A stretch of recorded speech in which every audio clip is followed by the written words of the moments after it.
नमस्ते. मी आज या ठिकाणी मनगुत्ती तालुका हुक्केरी जिल्हा बेळगाव या आमच्या मूळ गावी आमच्या मूळ शेतामध्ये आलेलो आहे. ते महाराष्ट्र कर्नाटक सीमेवरचं आमचं हे शेत आहे या ठिकाणी. आणि त्या काळामध्ये 1980-85च्या काळामध्ये आम्ही ह्या शेतामध्ये सगळे शाळा शिकत असताना सगळं करून आम्ही ह्या शेताची राखण करायचो. वेगवेगळी उन्हाळ्यामध्ये हरभऱ्याची, तीळ, करडई अशी वेगवेगळ्या पद्धती ह्या पद्धतीची पिकं या ठिकाणी घेतली जायची. आणि हे जे काही सोन्याचं झाड आहे, या सोन्याचं झाड आम्ही त्या काळापासून बघतो हे आहे तसंच आहे. तिथं वर आपण बसून राखण करायचो. खाली या ठिकाणी बुट्टीमध्ये भाकरी असायची आणि पूर्ण हरभरा या ठिकाणी असायचा.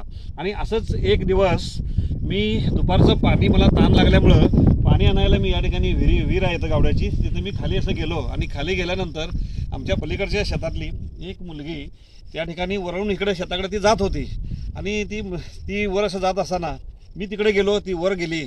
आणि मला असं आतनं वाटून गेलं की मी तिकडे गेलेलं बघून ती हरभरा उपसणार आणि ती घेऊन जाणार असं मला आठ कुठेतरी पाल चुकचुकली. आणि मला वाटलं आणि मी पुढं गेल्याचं नाटक केलं आणि पुन्हा मागं आलो. आणि मागं येऊन बघतोय तर ती खाली बसून असं त्या ठिकाणी हरभरा उपटत होती.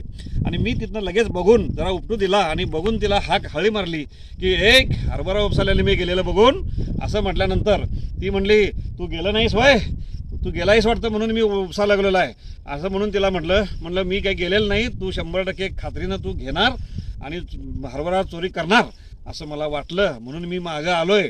आणि गेलेलं बघून असं कधीही अशा गोष्टीचं असं करायचं नाही आणि चोरी कधी करायची नसती म्हणून मी डोळ्यात तेल घालून त्या काळामध्ये ती राखण केली. त्यामुळे आमचं चांगलं पीक यायचं ही समज आमच्या वाडवडिलांनी त्या काळामध्ये भांगलन शिंगलन कोळपण सगळं करून राबून उपयोग नाही, तर ती शेवटीला त्याची राखण केली पाहिजे आणि त्याची सुगी केली पाहिजे याची समज त्या काळामध्ये मला होती.